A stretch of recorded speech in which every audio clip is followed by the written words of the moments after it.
Thank you. Hello, LA Progressive readers and visitors. We're back here. Dick and Sharon are back here again. This time we're talking to Mike Males, a scholar and writer from Northern California. He has a PhD in sociology from UC Irvine, and he's a co-founder of youthfacts.org. How you doing, Mike? Good, good. Glad to be here. So recently you published we published an article we called "We're Reaching the End Game." Two populations with irrevocably different mindsets can no longer occupy the same country, as Trump's lawless cruelty and Democrats' capitulation is about to show us. So thanks, Mike, for writing this and contributing it to the LA Progressive. I think you make some really important points that we're all witnessing in real time in this second day, or was it the third day of the Trump presidency? But let's talk about these two different worlds. As a Black person, I have to tell you, I've known about the two different worlds. My mother knew, my grandmother knew, we've known this for a long time. But I want to hear about your experience and how you've come to the conclusion that we're in two different worlds. Well, it has not been a pleasant conclusion because I don't like biodeterminist thinking. That is that your mindset is somehow beyond your control, that it's in the genes, it's in the blood, and that sort of thing. And I admit that this philosophy may come dangerously close to that, but I don't really subscribe to that because, first of all, the human race is made up of a lot of different strains going back over time. And there appear to be two strategies for survival during evolution. One is to simply kill and subjugate any people you meet you define as not like us. That strategy has been successful.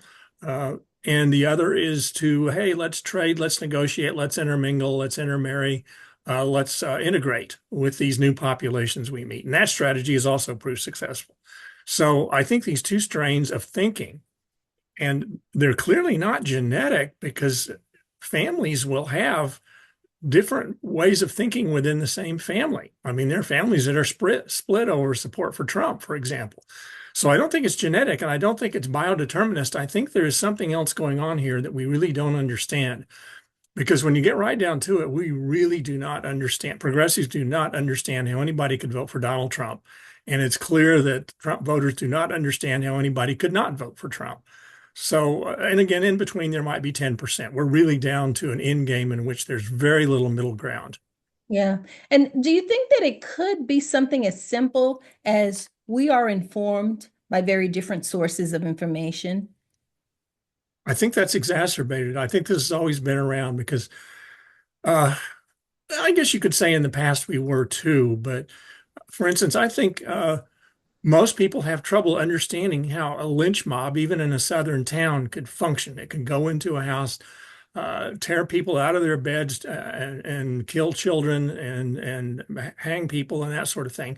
Most of us say we're just incapable of that, even against our worst enemies, even against, I don't know, Nazis in our town. We would never do that kind of thing.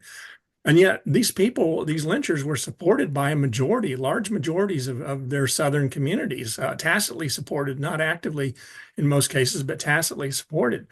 So, you know, I don't really, I think there's two mindsets that have been around for a long time. And yes, they feed off different information. But today, yes, I think that problem has very much been exacerbated. But of course, you can go back to the days and, when every town had a Democratic and a Republican newspaper, where they got very different sources of information. So that's plausible. It is plausible that we just simply are educated in different ways. So over recent months and years, I've really loved your articles debunking the notion that violent crime is out of control, especially in big cities. I've loved those articles. I wish we'd interviewed that for them. A lot of what I hear from liberal or MSNBC commentators is the Democrats have got to move to the center. Now, I don't know where this center is, and you kind of debunk that notion as well. Can you tell us what's wrong with it? Well, Democrats have been trying. I guess the earliest would be the Nixon defections that they had in the 70s, which was really exacerbated by the fact that candidates like George McGovern, dominated by the Democrats in 1972, was bitterly rejected by large segments of the Democratic Party who really did defect to Nixon. And then in 1980, the Reagan Democrats, who were being made up increasingly of working class whites, that, again, the Democratic Party correctly, I think at that time, blamed itself and said, look, maybe we ought to look at how we appeal to those voters, at least a segment of the Democratic Party. They then proceeded not to do much. And then Clinton came along and really extended a lot of the Reagan policies in the 1990s. In some cases made them harsher with things like welfare reform and deregulation that have led to a lot of serious problems. So the Democrats have always thought, but they point to Clinton as an example, and to some extent Obama, that if we just move to the center, we'll get these centrist voters. Well, Clinton had a blessed political career. He had Ross Perot in there siphoning votes away from Republicans in both of his presidential bids in 1992 and 1996. He might be an example of the third way or centrism being successful. Obama, I'm sorry, total disappointment to me as a president, because I think he had the constituency to do a lot of innovative things, and he did with healthcare and a couple of policy innovations. But for the most part, he really bought this idea that we can negotiate with Mitch McConnell and the Republicans. We can move to the center. We can accommodate. We can be a nation that's not red, not blue, but red and blue, all in the same America. And he clung to this philosophy even long after, into his second term. It became obvious it was ridiculous that he was not going to win Republican votes. In some cases, not even one Republican vote in Congress by doing that. And the Democrats, again, in 2016, maybe the biggest disaster, in 2020 and 2024, certainly, of thinking that if we just campaign with Republicans, disaffected Republicans, we'll win Republican votes. The suburban vote is the vote we want to court. And doing that, we can toss our own constituents under the bus. Because after all, where are Black voters going to go? Where are Latino voters going to go? Where are young voters going to go? Well, we found out where they're going to go. They're going to stay home. And that's really was the disaster of 2024, is that choosing to campaign. And by the way, I think I made a mistake in the article to say Kamala Harris did not throw a single bone to progressive voters. She did pick Tim Walz, progressive governor, for vice president. She did refuse to attend Israeli Prime Minister Netanyahu's address to Congress.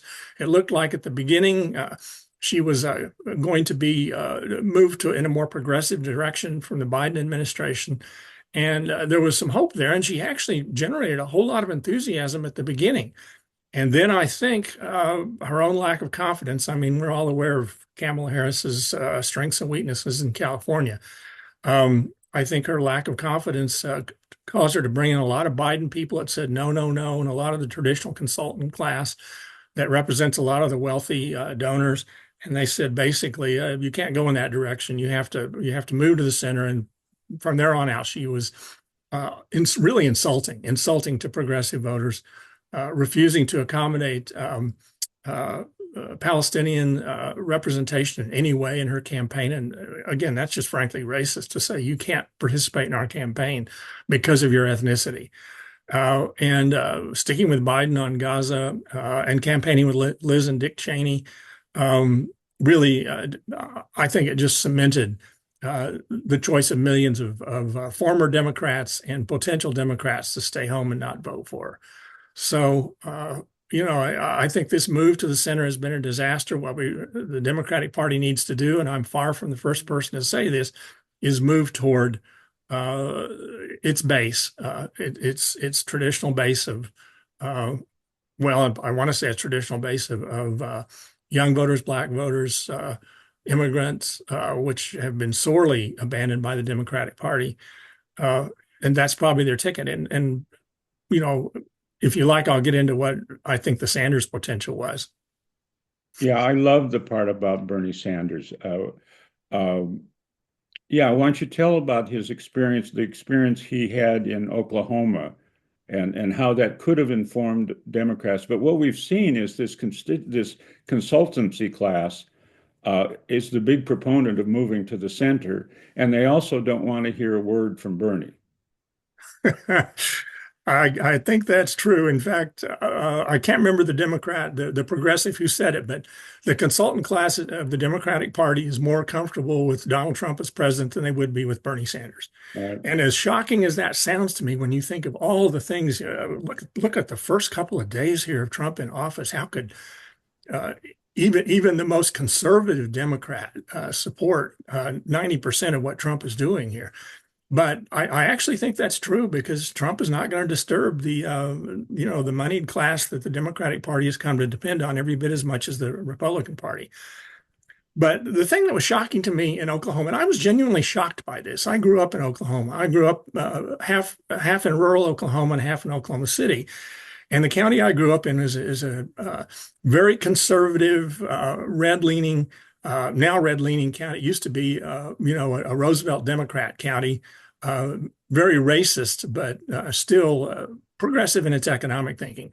Up until the 1990s, they even voted for Jimmy Carter and Bill Clinton, and then sudden hard right turn after the mid 1990s, and they have now moved into an 85% majority for Donald Trump. Okay, so this county is about as conservative as you get. It is the buckle of the Bible Belt, the heart of what they call Little Dixie in Oklahoma, far southeastern part of the state, only a few miles from Arkansas and Texas. And this county, and this shocked me, and I think it shocked everybody who took a look at it, voted almost 2-1 for Bernie Sanders in the 2016 Democratic primary. Hillary Clinton was second. I mean, again, this is both actually Democratic and Republican primary. Sanders outpolled not only Clinton, but Trump, Ted Cruz, and other popular politicians by a wide margin. And this occurred in 75 of Oklahoma's 77 counties, the rural counties. The only counties that voted against Sanders in the primary here, where he got the most votes of any single candidate, was Oklahoma County, which is Oklahoma City, and Osage County, which is it's another story. You've seen a lot of publicity on Osage County, so I won't go into that. But those two counties are the only two in Oklahoma in which Sanders did not receive a rather thundering majority. And this is surprising for one other reason. Sanders had no campaign in Oklahoma. He had one rally in Oklahoma City, one rally in Tulsa. They drew 15 to 20,000 people, which was, I think, shocking to a lot of people, but not really shocking at that stage of the Sanders campaign. He was drawing big crowds everywhere. But there was zero by Sanders in rural Oklahoma, and yet he swept it decisively. Now, if I was a Democratic consultant who wanted to win instead of just preserve my economic standing, I would say, wow, look at this. And this has also happened in other states. West Virginia is another prime example of one that Sanders won by carrying the rural areas, which is pretty much all West Virginia is. But, there was some real signs here that Sanders had something going, and it wasn't just with working class voters, which Oklahoma doesn't frankly have a lot of. They do have a lot of low-income whites, but rural voters. What was his appeal to rural voters? And there was nobody. I tried to stir up interest in this. I wrote columns and everything like that. I was living in Oklahoma at the time, and no one could really explain it. Not even locals. What this appeal was and how he could win against a Donald Trump, against a Hillary Clinton. But mainly against a Trump and a Ted Cruz without even a campaign. So I would have been very, very interested as a Democratic consultant in how this happened. Instead, we know what their reaction was. There was a movement afoot then in 2016, which engaged in outright fraud to suppress the Sanders campaign, and then again in 2020 to suppress the Sanders campaign. And maybe they were panicked in 2020 that, they didn't have any candidate. The Sanders could not possibly, with the moniker socialist, beat Trump. But Sanders was showing tremendous electoral strength in 2020, and they suppressed it. And, I'm far from the first person to say that there was a road not taken here. And maybe the Democrats are ruefully realizing, at least some in 2024, 2025, that we made a mistake here. We needed a candidate of Bernie Sanders qualities to take on a Donald Trump, and we blew it. But I think that's what I'm saying. I from what I'm hearing, at least initially, I think there's a resistance to learning a lesson. So can There is a can I lot of, speak? go ahead, hon. So thank you, Mike, for all of the content that you've just provided and the backstory and your experience in Oklahoma. I think that the deep-pocketed individuals that fund these campaigns and the consultants that the candidates take advice from, they have a vested interest in making money. They don't necessarily have a vested interest in winning. And that's the conclusion that I've come to. Either they aren't um, as afraid as the masses are about the outcomes of the election because they have protection. And so they're not going to be impacted in the same ways that you and I, and certainly not in the same ways that marginalized communities will be impacted. So I have, for the longest, adopted the phrase that I first heard spoken by Glenn Ford, who was a publisher at the Black Agenda Report. He talks about the duopoly, the Democrats and the Republicans. And my grandparents felt this way, and their parents, who were slaves, felt this way. It doesn't make a difference. They're not here for us. So I'm hoping that your piece will touch more and more people. I'm sure that Donald Trump's behavior is going to convince more and more people that we've been on this path for a long time. I think we just kind of took a little bit of a detour after the civil rights era. We kind of slowed it down after the civil rights era, but we're all of those hard fought for wins that came about as a result of the civil rights era, the Voting Rights Act, and all of those things are being undone. And we're going to go right back to where we were because the country itself needs a healing that never took place after the Civil War. I think that's absolutely correct. And I think Dick is correct that there's resistance to learning a lesson here as long as you keep getting your checks. Mm-hmm. The Democratic Party pays, I don't know how much money, but a lot of money to consultants and so forth. And so they have no incentive, but I am still surprised by their cynicism. I would have thought that if you are a Democratic Party consultant, a Democratic Party funder, that there is some floor below which you will not fall. And Donald Trump, if Donald Trump is not below that floor, I don't know who would be. What Donald Trump did, and this is one of the reasons I talk about different mindsets, he has succeeded in doing what other infamous authoritarians throughout history, that successful authoritarians have done throughout history. He succeeded in coming up with a formula that organizes this normally apathetic class of voters that is very offended and disturbed by what is going on, but just can't get its act together. Trump got them together in the way that the Democrats have never been able to organize. If Barack Obama had stood up and said, or Kamala Harris stood up and said, I could murder someone on Fifth Avenue and you'd still vote for me, Democrats would be offended. I think almost to a person would be offended by that. You're calling us stupid and murderous and slavish.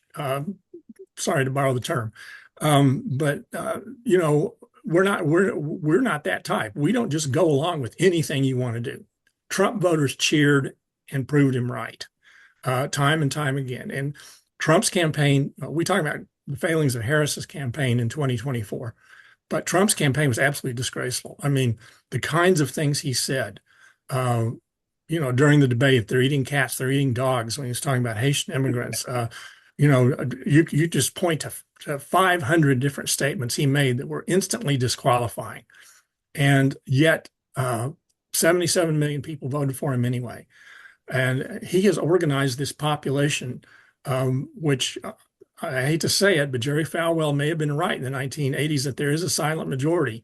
And actually, who was the big Republican consultant that said the same thing? I don't think it was Atwater. It was another one who had utter contempt for this population, by the way. Had made it clear that he had utter contempt for this white religious population.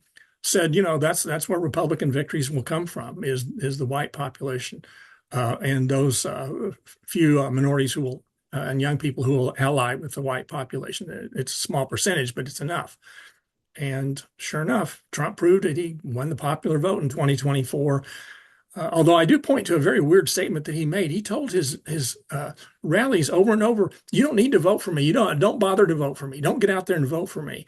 And he said it over and over again.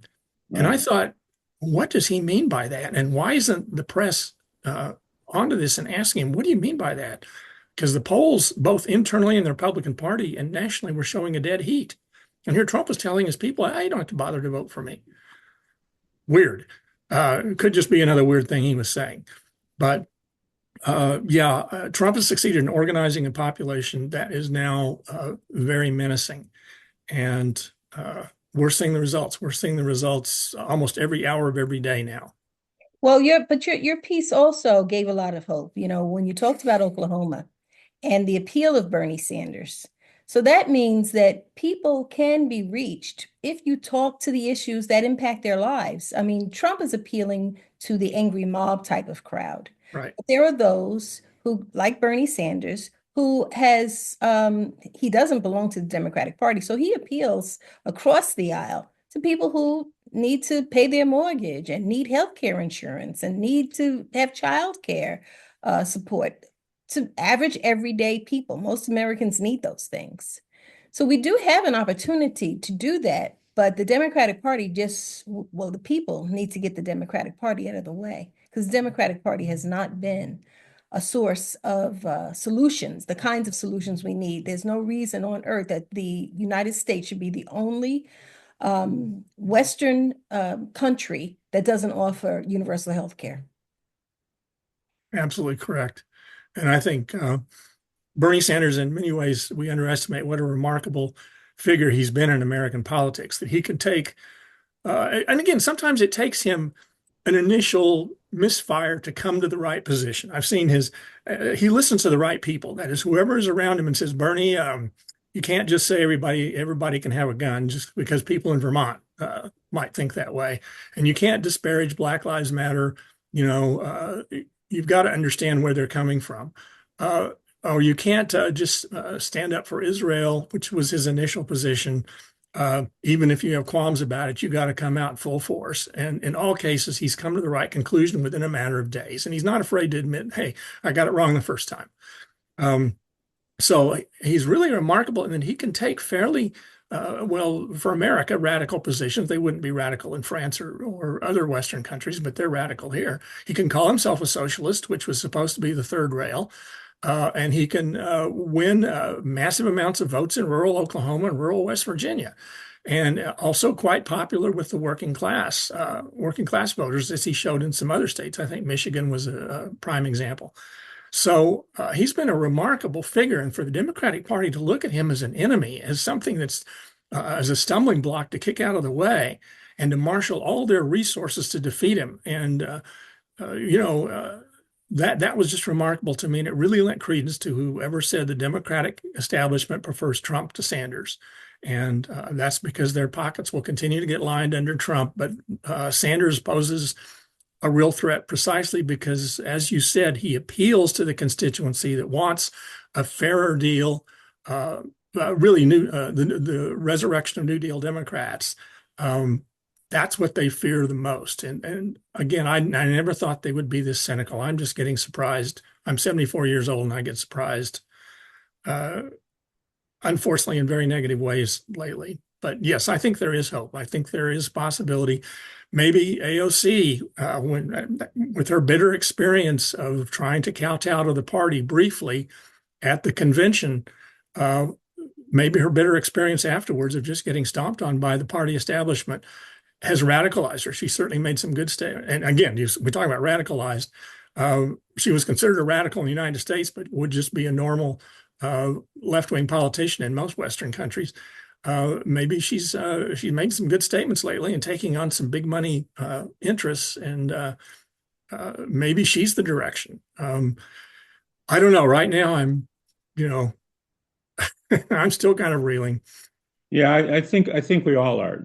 But so you make it clear that there's a component of Trump's base, a fairly large component, that are irretrievable. They aren't voted. Trump can do anything he wants, and they'll support him as long as he stands for no diversity, equity, inclusion. No black people in my town.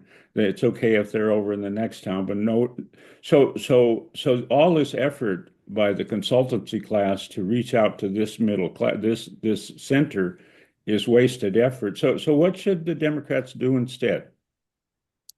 Well, I've already indicated that I think they should move in the Sanders direction. They need to look at the failure of our presumption. And again, I probably was as guilty of this presumption back when Obama won as anyone, that the future of the United States was going to be a multicultural, diverse country that was good for the Democrats. If they embraced it, it was it was bad for the Republicans to the extent that they kept resisting it. And I used two counties, they're not swing counties. Well, Macomb County, Michigan definitely is. This was a labor working class county that voted narrowly for Obama and has become steadily more diverse. So its population has gone from about 5% of color to 25%. Now, normally the Democrats would rejoice and think, wow, we're going to have no problems in that county. No, the county swung radically to Trump, by 2016 and even more so in 2020 and 2024. So the idea that the Democrats were going to be awarded a demographic destiny has simply been a failed presumption. Democrats have to deliver. And what Bernie Sanders talks about, AOC talks about, is delivering. They have specific agendas to deliver. Joe Biden started out that way, as we know, with a couple of excellent proposals, but unfortunately he was no LBJ and he didn't know how to twist arms to get it through. I think the Democratic Party, and I agree with you. I think they're going to have to be pushed out of the way at this point. We're going to have to find some kind of citizens movement, perhaps rallying around to Sanders, who's getting quite aged, whoever follows him, to simply say to the Democratic Party, we're enough of a threat to you that you're going to have to incorporate us instead of continually suppressing us. But right now, it's a mass state of confusion, and I think there's a lot of despair, and sometimes from out of despair comes some real energy of the kind that we're talking about here that does offer hope. I think that when we look at what true progressives want and what the Democratic Party wants, is like mixing oil and water. I think that, we consider people like Cori Bush, who now is no longer a congressional representative because she stood up for the people of Gaza because of what's happening to the Palestinians in Gaza. I think that when you look at people like Nina Turner, who has run a couple of times and hasn't gotten any support, people who tell the truth will not get support from the Democratic Party. And particularly the single demographic that has supported the Democratic Party for at least 75 years, 90% of Black women voted for the Democratic Party. Well, and something over 80% of Black men. I mean, there was all this talk of defection that, Trump was saying he's going to win the Black vote or the Black male vote. No, he didn't even come close. He did unfortunately win the Latino male vote, apparently, and the young male vote was evenly split. So those three major Democratic constituencies, only African Americans pretty much stayed the course of the Democratic Party, despite, I think you would agree, getting less and less rewards for doing so. This isn't the 1960s. We're not seeing innovative civil rights stuff anymore. It's going the other direction, and the Democrats are not putting up enough resistance. So, yeah, these are the constituencies, though, I think we need to look at. When you talk about Nina Turner, you remember she was an MSNBC regular for a long time. And then when she started supporting Sanders and went, in MSNBC's view, to the left, and she wasn't heard from much anymore. And like you say, she got almost no support, except from progressives when she ran again. The Democratic Party's failure to support Cori Bush or some of the others against Republican-funded primary opponents is really pretty disgraceful. And in Hillary Clinton's case, she actually came out against them. So this is absolutely disgraceful. And at this point, I think I'm with you that the Democratic Party has to either be pushed out of the way or so severely threatened by a counter movement even if that counter movement is going to be accused of, oh, you're just handing elections to the Republicans, you're splitting the vote.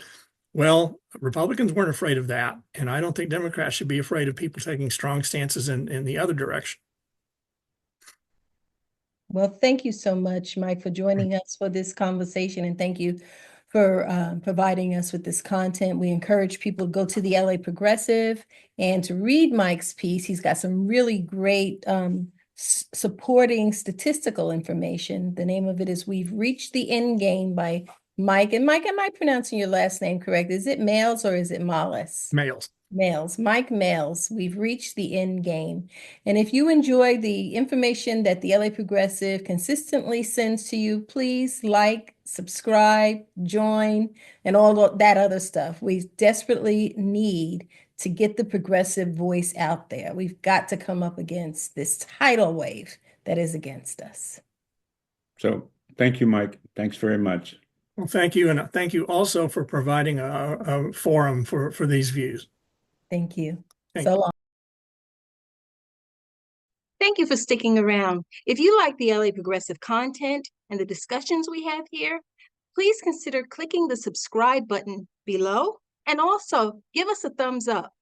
That helps to grow our audience by feeding the algorithm, which helps to get this content in front of more eyes. Thanks for stopping by. We really appreciate your support.